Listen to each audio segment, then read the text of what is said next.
Hello and Assalamu alaikum health lovers. Hey everyone, this video will save you from those popular myths that are actually pushing you quickly towards diabetes. Knowing about myths and facts about diabetes will help you get rid of diabetes fast. Let's start the video.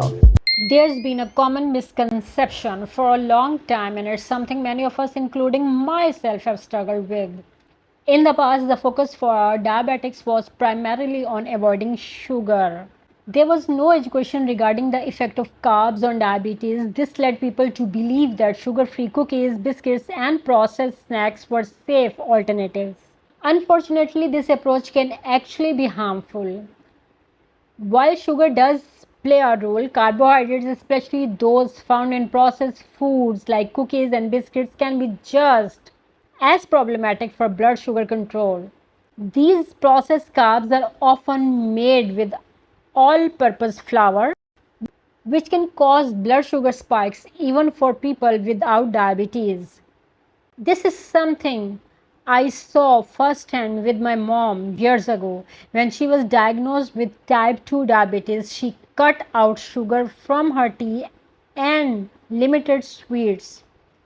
However, she freely consumed sugar-free cookies and other processed snacks. Over time, her blood sugar control worsened and she ended up needing medication and even insulin. Due to insulin, she had a heart attack and now she is on stents and additional medications. Years later, when I was diagnosed with prediabetes, at first I didn't realize how sensitive I was to carbohydrates. My blood sugar levels would spike after eating certain foods.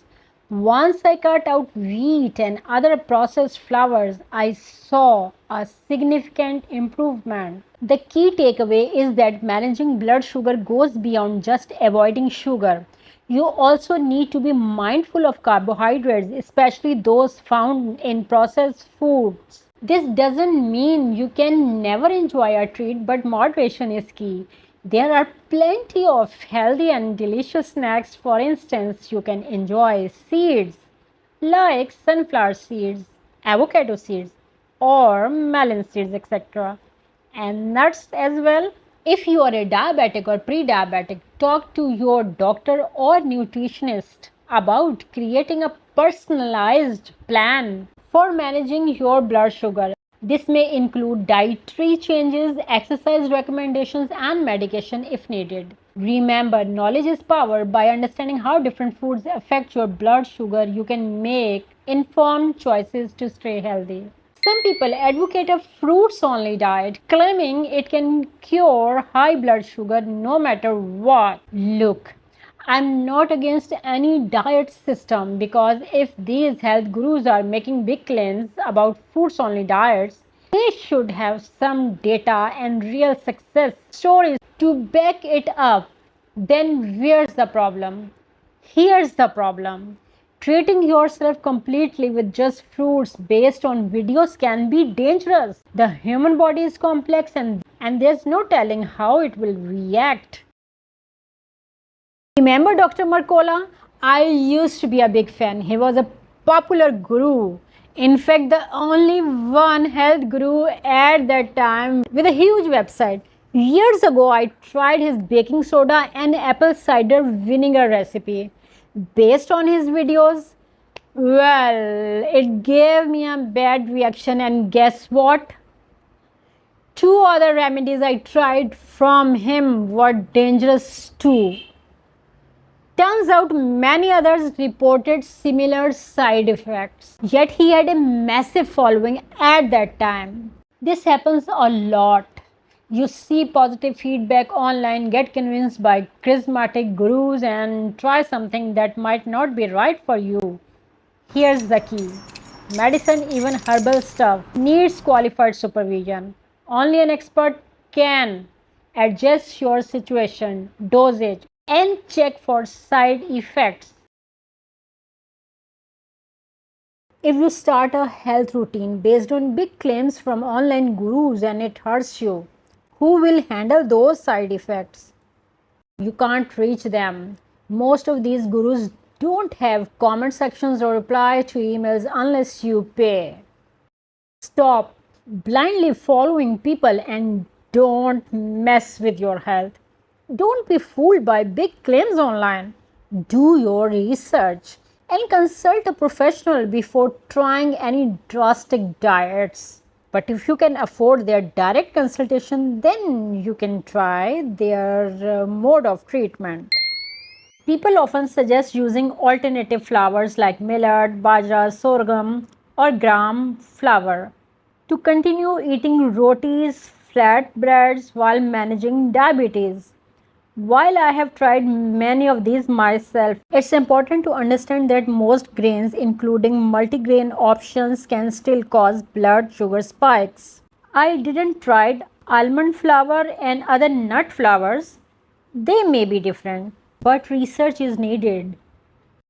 If you are serious about reversing diabetes, focus on roti replacements like brown bread slices 2 to 4 pieces daily. You can try some nut or other flours also.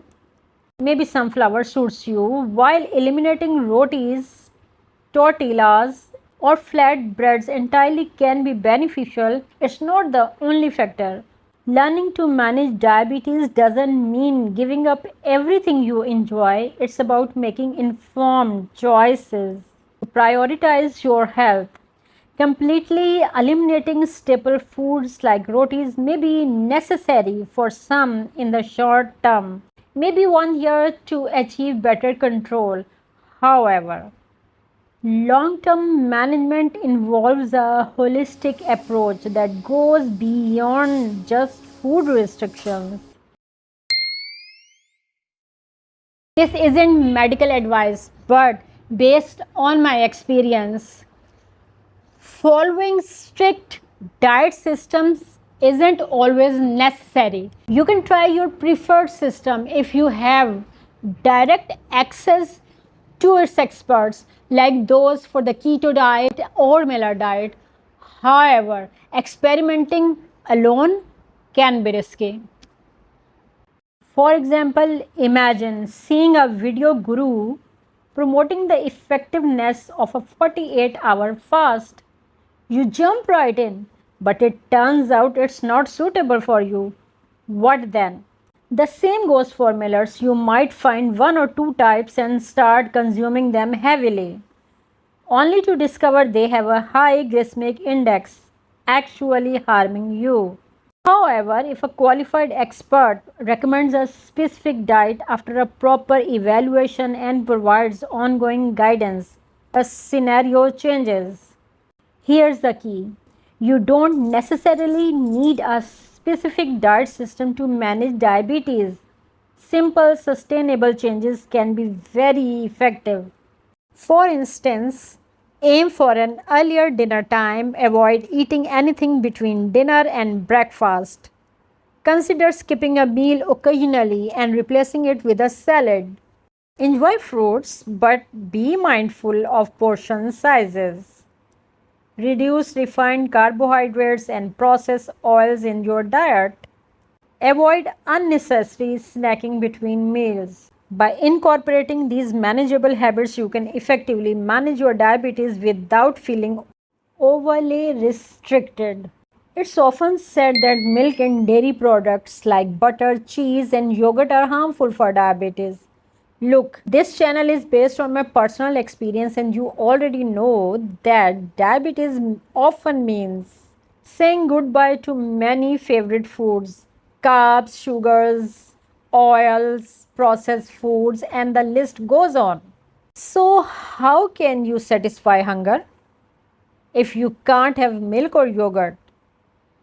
For example, giving up roti, flatbread, or staple food in many cultures is a big sacrifice. And no matter how much you fast, hunger pangs can still strike in those moments. A small amount of yogurt can be a lifesaver. I reversed pre-diabetes myself, and I never completely eliminated milk from my diet, even using packaged milk. Yogurt was also a constant in my diet while I limited butter and cheese. I simply couldn't find grass-fed butter consistently, so I occasionally use store-bought options. The point is, completely giving up milk is unrealistic and unnecessary. The key lies in how much you use dairy products and how much you consume. I gradually reduced the amount of milk in my tea. For yogurt, when hunger hit, I'd mix 2 to 3 spoons with water to create a kind of lassi similar to a Western latte. This keeps you hydrated and fights hunger pangs. In summer, you can make lassi with water, with a touch of milk and a pinch of salt. Salt is optional actually. A refreshing and popular drink in hot weather. Here are some tips for consuming milk with pre-diabetes or diabetes. Aim for A2 milk from grass-fed cows if possible, but understand that fresh, truly healthy milk isn't readily available for everyone. Reduce the amount of milk in tea. If you currently have 2 to 3 glasses of milk daily, consider lowering that to 1. Incorporate yogurt and lassi into your routine, but be mindful of portion sizes. Here's some suggestion that low-fat dairy, especially yogurt, might help slow the progression of diabetes or manage existing diabetes, but I haven't found definitive statistics on that.